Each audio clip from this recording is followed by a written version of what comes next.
हाँ केशव वेड़ा जाता है, इतना धन व्यय करके डॉक्टर बना और अब कहता है मेरा पूरा जीवन देश को समर्पित। हाँ, बाबूजी अब तुम ही इससे समझाओ इंसान। सुना है बर्मा में नौकरी मिली थी, उसे भी छोड़ आया। अरे पर पहले अपने परिवार के भरण पोषण की चिंता करनी चाहिए, फिर यदि समय मिले तो कर ले देश सेवा। कौन रोकता है?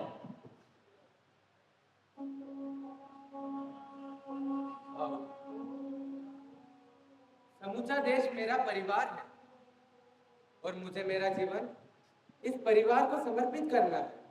तुम्हारे देश ने तुम्हारे पालन के लिए किया ही क्या है? अन्न वस्त्र या पढ़ने के लिए धन परिवार ने दिया है या देश ने? देखो केशव, मेरी भी एक सीमा है। मैं आज तक अपने परिवार की सारी जिम्मेदारियां उठाता आया हूँ और सीताराम भी मेरे को खूब विश्वास देता है, पर अब जब तुम्हें अवसर मिला है धन कमाने का तो तुम पीछे क्यों हट रहे हो?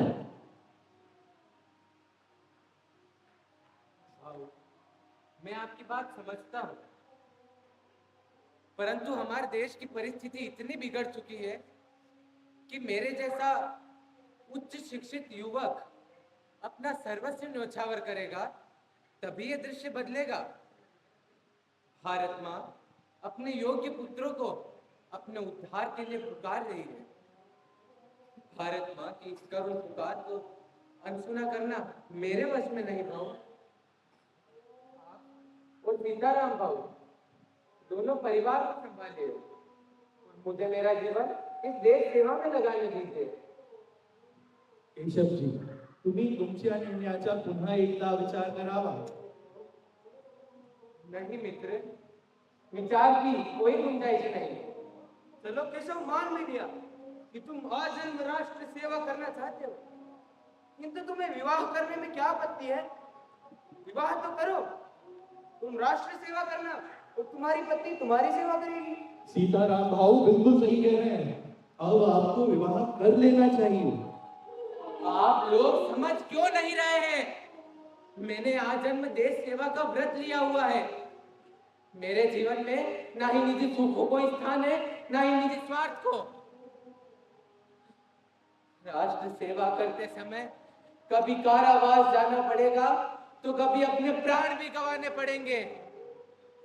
ऐसी स्थिति में किसी स्त्री का जीवन दुखमय बनाना उचित नहीं।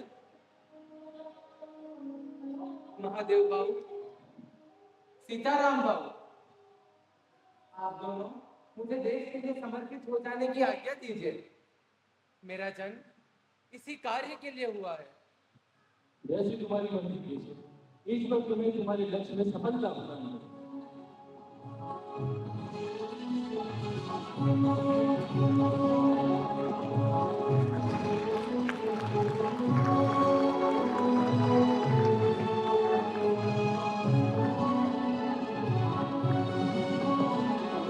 देश हमें देता है सब कुछ, हम भी तो कुछ देना सीखे।